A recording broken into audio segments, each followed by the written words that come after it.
juga diajak untuk expo di Copenhagen, Denmark pada tahun 2021 dulu. Kemudian juga pada tahun 2021 berbarengan itu, hampir berbarengan di Lebanon.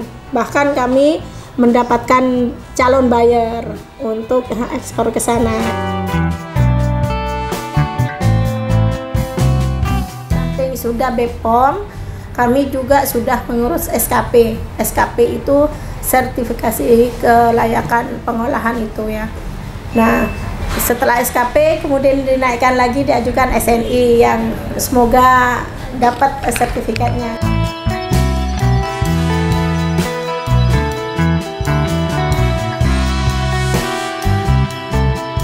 Arifa ini adalah UKM pertama yang akan menjadi calon klien SNI se-Madura.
Assalamualaikum warahmatullahi wabarakatuh.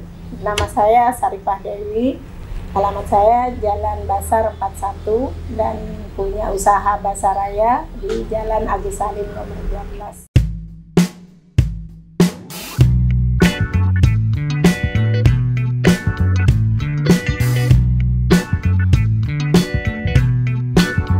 Saya sebenarnya sebagai seorang ibu rumah tangga yang sekaligus membuka toko kecil-kecilan di rumah sejak tahun 94. Toko itu toko kelontong ya, serba ada, mulai alat tulis dan kebutuhan sehari-hari. Tetapi pada tahun 2017 Bapak atau suami saya itu ingin membuka toko oleh-oleh atau camilan.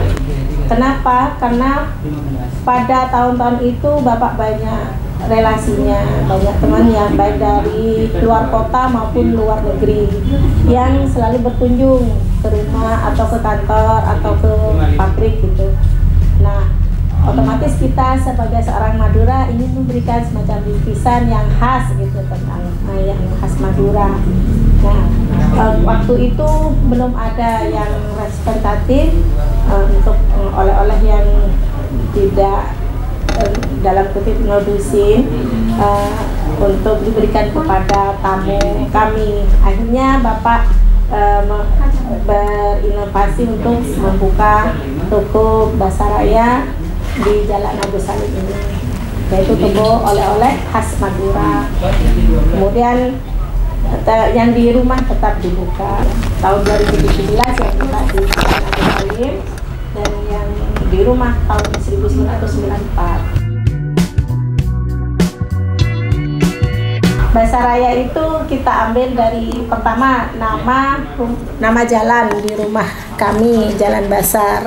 Kemudian tahun 94 itu yang booming dulu adalah Pasaraya Jakarta, punyanya Menteri itu Abdul Latif dulu. Jadi kita mirip-miripkan gitu ya, Pasaraya, Basaraya kan gitu. Ya namanya juga kita kan masih kecil ya, ingin ikut berkahnya mungkin gimana. Nah, yang ketiga adalah Basar, itu memang artinya pasar gitu. Jadi kita ingin jualan. Pasar itu kan berjualan. Jadi itu alasannya kenapa diambil Basaraya. Di rumah itu Basaraya, yang khusus oleh-oleh camilan ini Basaraya ikan dan camilan. Jadi saya tidak hanya menjual camilan khas Madura saja, tetapi jual ikan. Nah, ikan di sini kami tidak hanya ikan kering, kan biasanya ikan kering juga, ada ikan yang segar, ada juga ikan olahan seperti frozen, seperti bandeng presto. Kemudian pada perkembangannya ada olahan lele, ada pempek, dan macam-macam. Basaraya pada awalnya kita kan kalau jualan harus ada produknya. Sementara saya kan tidak mempunyai kemampuan untuk membuat semuanya. Jadi saya mencari referensi UMKM yang bisa dihubungi, yang bisa bekerja sama dengan Basaraya untuk memasok produknya. Awal-awal kita ambil 5 sampai 6 UMKM untuk bekerja sama membeli secara langsung produk mereka. Nah, beli produk, kemudian dengan perjanjian kalau misalkan ada yang harus diretur, mohon diterima. Kemudian mereka oke juga, kita bayar cash. Nah, pada perkembangannya teman-teman itu UMKM ternyata di Pamekasan itu banyak dan luar biasa. Nah, kami ajak, tapi dengan catatan untuk sekarang konsinyasi atau titip. Karena bagaimanapun juga modal dari Basaraya sendiri belum mampu untuk mengcover semuanya. Yang kedua, untuk memberikan pembelajaran bagaimana kita saling bertanggung jawab. Mereka menyediakan produk, Basaraya juga melakukan semacam promosi dari produk teman-teman. Nah, awalnya memang kita Basaraya kan namanya awal itu untuk mendapatkan pelanggan itu kan sulit banget ya. Penjualan pertama itu kita dapat pelanggan yang membeli dengan nominal Rp3.000, dan itu sangat luar biasa bagi saya. Alhamdulillah, ternyata toko saya laku sebenarnya. Dan barang-barang teman-teman saya ini sebenarnya enak, cuman saya berpikir positif. Orang-orang itu banyak yang belum tahu. Makanya saya mencari jalan bagaimana cara kita memperkenalkan produk-produk ini kepada halayak ramai. Saya mengambil kerjasama dengan Ralita dulu, membuat jingle-jingle. Nah, ada saya buat itu. Kemudian di radio Ralita itu di setel, dan teman-teman atau orang-orang yang dari pelosok-pelosok itu nelpon, bener ini di mana, ini Arek Lancor ke utara gitu, gimana tempatnya. Nah, akhirnya dari radio itu kita banyak pelanggan, alhamdulillah. Dari Radar Madura juga saya promosi di situ. Sebelum Covid sebenarnya kita FB sama Instagram. Bahkan ketika Covid dulu, alhamdulillah, kalau yang lain itu omsetnya turun nyungsep, kita naik sampai 70%. Kenapa? Karena dibantu dengan sosmed itu, sosial media, baik FB maupun Instagram yang dipakai. Nah, itu dihandle oleh anak saya yang di Jakarta waktu itu. Artinya kalau sosial media, baik Anda itu berada di mana saja bisa menghandle-nya. Dan pengalaman waktu Covid itu saya tulis di buku ini.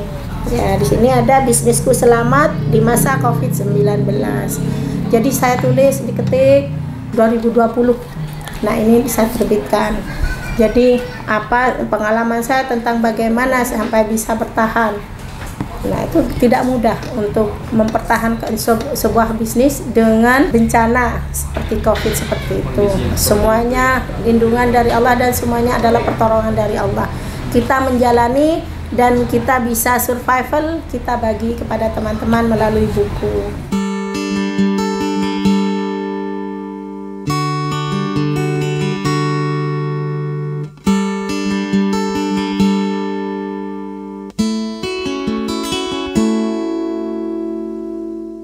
Secara umum bisnis saya memang mengalami jatuh bangun ya. Bahkan saya pernah dilep karyawan sampai ratusan juta, itu pernah ngalami sampai nggak bisa mikir. Tapi ya alhamdulillah, karena kita larinya kepada Allah ya, larinya ke masjid, zikir aja di sana, kemudian Allah kasih jalan. Nah, ini ya naik turunnya itu, ketika naik kita nggak lupa harus berbagi. Berbaginya bagaimana? Dengan bersyukur apa yang telah kita terima, kita salurkan lewat itu. Misalkan ini, ketika saya terjun di camilan ini, ternyata ada sesuatu yang namanya legalitas yang harus dipenuhi oleh para produsen agar produknya itu bisa mendapatkan semacam pengakuan dari pemerintah bahwa produk ini legal. Nah, salah satunya PIRT, BPOM, terus merek, halal, apalagi ini halal tahun 17 Oktober harus semuanya halal. Nah, dari situ karena saya mendapatkan fasilitas banyak dari pemerintah ya, maka saya ngajak teman-teman dan mendampingi mereka untuk mengurus legalitas itu juga. Misalkan buat NIB harus kemana, bagaimana, apa file-file yang harus dipersiapkan datanya. Kemudian saya juga kasihkan edukasi dan sebagainya. Nah itu saya rangkum dalam bentuk Basaraya Academy. Saya bentuk seperti itu.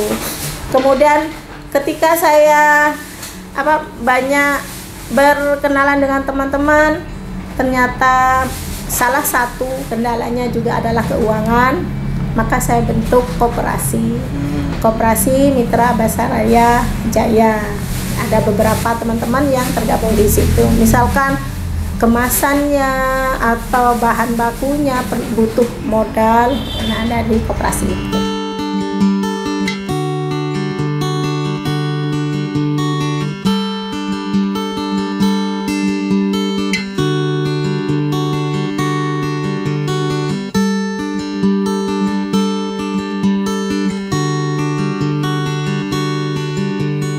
Di samping Basaraya itu menjadi dianggap distributor ya, menjual punya teman-teman, kami juga memproduksi produk.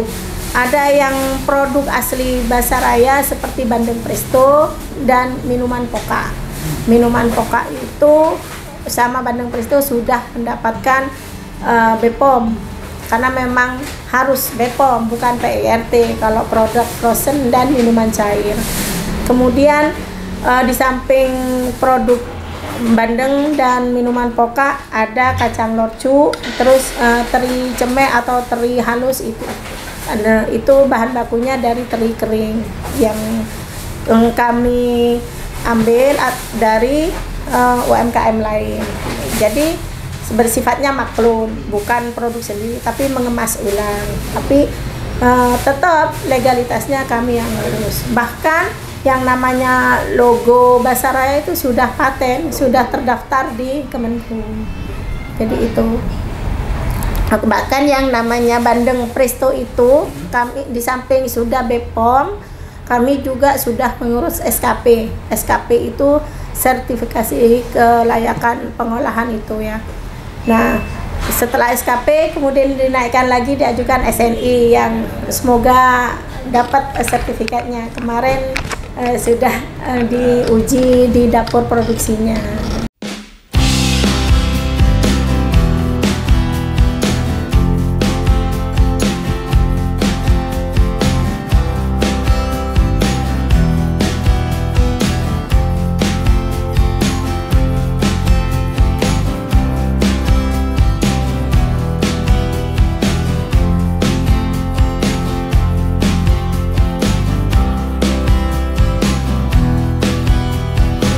Yang tergabung di Basaraya sekarang sudah sekitar 150 UMKM se-Pamekasan, bahkan ada juga yang dari Jember, Blitar, kalau dulu ada juga yang dari Bekasi gitu.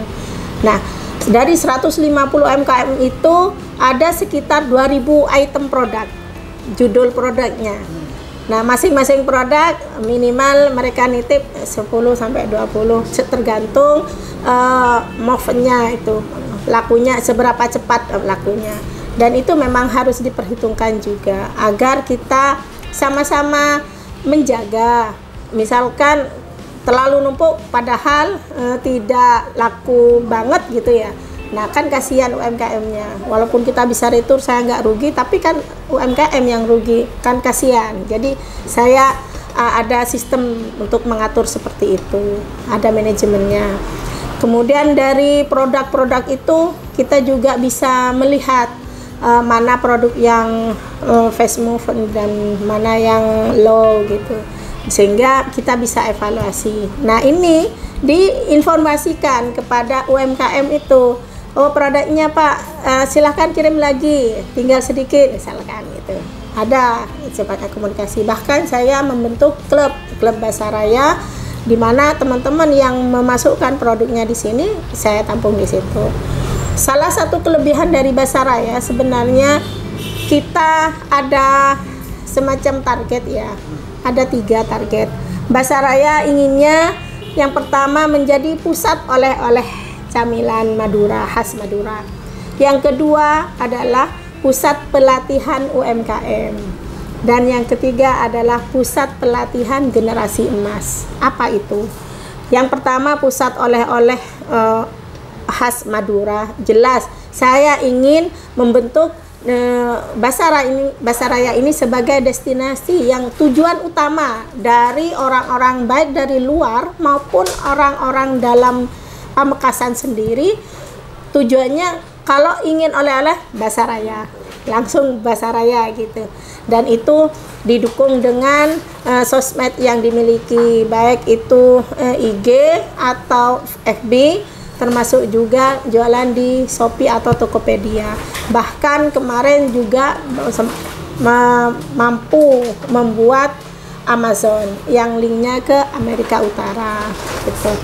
Nah, yang kedua tentang pelatihan sebagai pusat pelatihan UMKM, Basaraya itu memberikan ruang kepada UMKM untuk menitipkan produknya di Basaraya dengan syarat yang sangat mudah sekali, yaitu minimal ada labelnya, baik label yang sudah melekat dengan kemasannya atau label yang ditempel atau yang hanya disertakan, pokoknya ada labelnya. Bagaimana dengan legalitasnya? Jika mereka belum memiliki legalitas sama sekali, maka kami arahkan, silahkan buat NIB, kita tunjuk ini di mana saja orang-orangnya ini yang bisa dihubungi. Oh, halalnya misalkan, karena ini adalah suatu kewajiban nantinya, maka kami bantu sampean menghubungi ini misalkan. Kemudian PIRT-nya juga, karena apa yang kita jual ibaratnya harus ada izin edarnya. Khusus yang wajib BPOM, maka saya tangani sendiri. Kita bina, kita kumpulkan, kemudian kita ajari cara mengisi file-filenya, karena memang banyak sekali. Kalau misalkan ada fasilitas dari dinas-dinas atau dari mana saja tentang merek, tentang apa, kita berikan kepada UMKM infonya. Ayo, siapa yang mau gabung gitu. Nah, itu bentuk pembinaan. Di samping itu, kita Basaraya juga membantu membuat koperasi, mendirikan koperasi, namanya Koperasi Mitra Basaraya Jaya, di mana teman-teman yang tergabung di koperasi itu dibantu secara permodalan. Bagaimana mereka misalkan di bidang kemasannya atau di bidang bahan bakunya, kekurangan modal kita bantu dengan sistem simpan pinjam dan sebagainya. Kemudian yang generasi emas ini apa sih? Nah, ini adalah bentuk pembinaan Basaraya kepada adik-adik. Maunya ini mulai dari TK sampai mahasiswa. Tapi sekarang ini masih di tingkat SMA atau SMIA gitu, atau kejuruan. Basaraya menjadi motivator di sana, diundang untuk menjadi motivator, termasuk juga menerima anak siswa itu untuk magang di sini. Apa keuntungannya ketika kita membina anak-anak generasi emas? Kami ingin budaya Madura dalam hal ini di bidang kuliner. Ini kan banyak, ada rengginang, ada kacang rojo, ada otok, keripik tete. Tidak punah sampai generasi saya saja. Tetapi saya ingin adik-adik itu, generasi emas nanti, tetap menguasai budayanya, tetap mencintai budayanya. Dan bahkan saya harapkan melestarikan budayanya dengan memberikan inovasi-inovasi sesuai dengan zamannya. Nah, hal itu tidak mudah, tetapi tetap saya lakukan. Yang tidak mudah bukan tidak mungkin untuk dilakukan. Jadi saya tetap ingin Basaraya itu menjadi pusat pembinaan generasi emas di bidang kuliner gitu.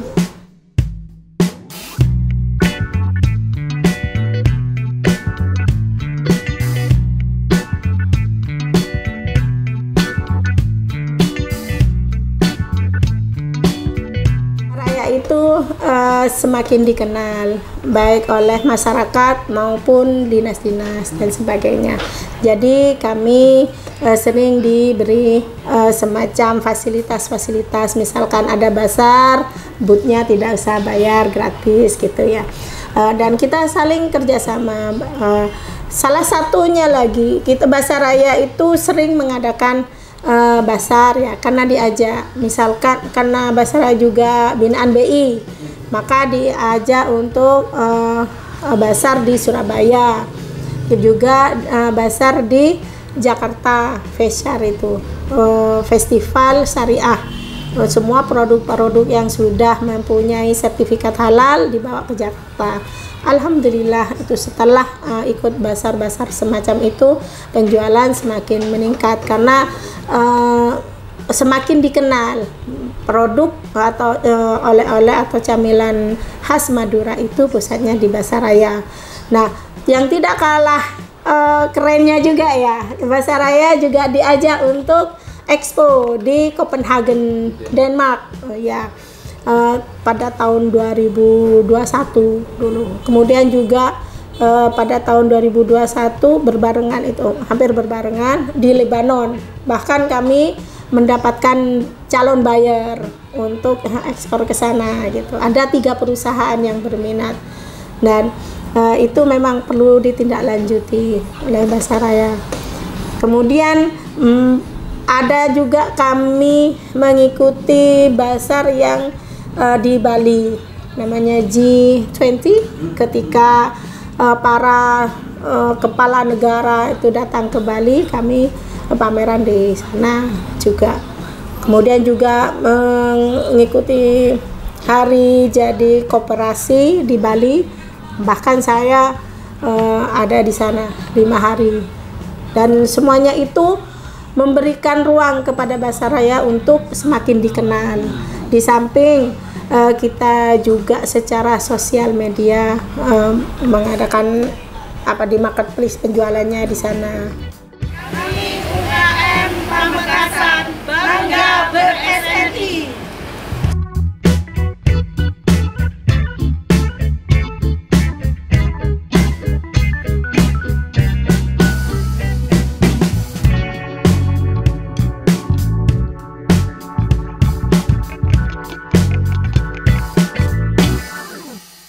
Bazar Raya kedepannya yang itu tadi memang tidak, targetnya 3 itu.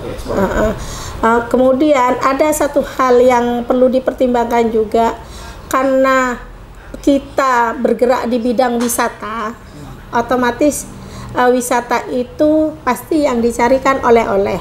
Sedangkan Pamekasan ciri khasnya adalah batik. Nah, bagaimana mengcompare antara camilan dengan batik sebagai oleh-oleh? Nah, itu kami ingin semacam membuka atau membuka toko yang lengkap. Misalkan ada batik, ada ikan, ada camilan, kemudian ada aksesoris yang mendukung, sehingga wisatawan atau orang-orang yang mau keluar Pamekasan membuat bingkisan oleh-oleh, one stop shopping di Bazar Raya gitu. Membuka usaha apapun, yang paling dipentingkan adalah kita memperhatikan perkataan dari Umar bin Khattab, bahwa seorang pernah ditanya, apakah kamu mau masuk pasar? Ya. Apakah kamu sudah menguasai ilmunya? Kalau misalkan tidak, keluar. Artinya di sini kita harus menguasai ilmunya berjualan. Nah, tidak sekedar berjualan, tetapi yang intinya di sini adalah sebenarnya manajemen. Banyak bahkan usaha-usaah besar rontok gitu ya, apalagi kena COVID kemarin. Manajemen itu penting. kemudian harus dikuasai. Baik itu karena semakin besar, nah manajemen itu sangat dibutuhkan. Bagaimana kita mengatur sirkulasi barang, apalagi ini makanan. Bagaimana kita memberikan kenyamanan kepada pelanggan, memberikan rasa aman kepada pelanggan. Maka itu harus dipikirkan semuanya. Inti dari semuanya itu dasarnya adalah kita harus semangat. Kalau kita nggak punya semangat, apapun ilmunya segudang, pengalamannya segudang, tapi nggak semangat, nggak jalan. Dan jangan lupa semuanya di cover dengan ridho Allah. Kita mulai dari depan, tawakal itu tidak hanya di belakang, tapi mulai dari depan. Bismillahirrahmanirrahim. Jadi semuanya kita kembalikan kepada Allah. Ketika ada bencana, ketika ada masalah, kembalikan kepada Allah. Karena Allah Maha mengatur. Kalau misalkan kita sudah bersandar kepada Allah, maka semua yang kita miliki, ilmu dan pengalaman, misalkan insya Allah berjalan sesuai dengan petunjuk Allah. Jadi bagi teman-teman, usaha apapun, kalau misalkan dalam keadaan down, itu sudah biasa, naik turun. Tetapi down harus cepat bangkit lagi.